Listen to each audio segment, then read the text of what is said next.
send to the whole world is that if you cross the border illegally, which is a crime, don't worry about it. If you get ordered removed by a privileged judge after due process, don't worry about it, because there shouldn't be mass deportations. Is that the message we send to the whole world?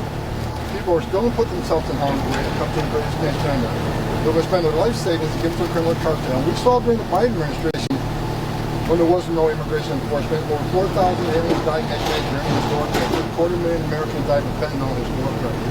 Secure borders save lives. I wish the Catholic Church would understand that. We have the right to secure our borders like they have the right to secure their facility. You can't enter their facility without being arrested. As a matter of fact, the penalties entering their facilities are much worse than ours.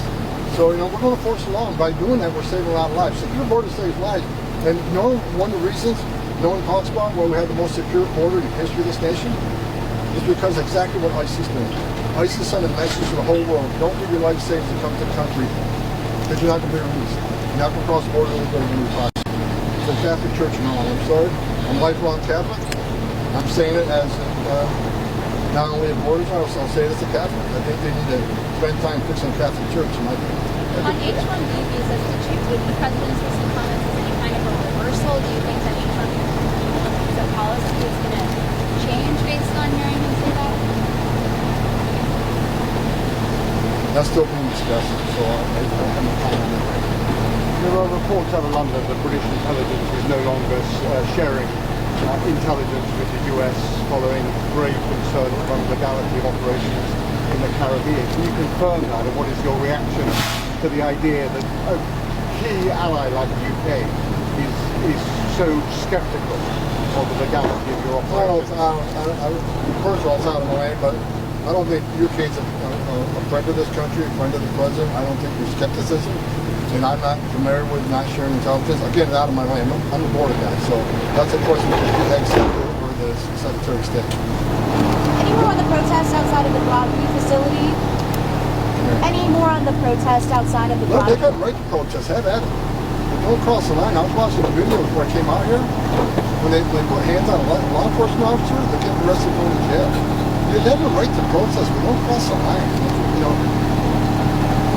If people would just look at the data, the way it reads, that what ICE is doing, the vast majority of public safety judges, I know some of you here say that's not true, because they're not criminals, they're not convicted yet. If we arrest somebody in a county jail or state prison that has a criminal conviction, well, it's not, DUI. Like I read one report says, well, a lot of these are DUIs. That's really not a crime.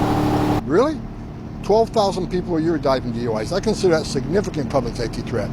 But then they say, well, some of these aren't convicted. Well, we arrest them in a county jail. They're in jail, locked in a jail cell because they're arrested for a crime. We consider those convicted and those pending criminal charges criminals. But you got a lot of the media saying, well, most of the people in ICE detention aren't a criminal. Wrong. I looked at the data this morning. More than half are criminals.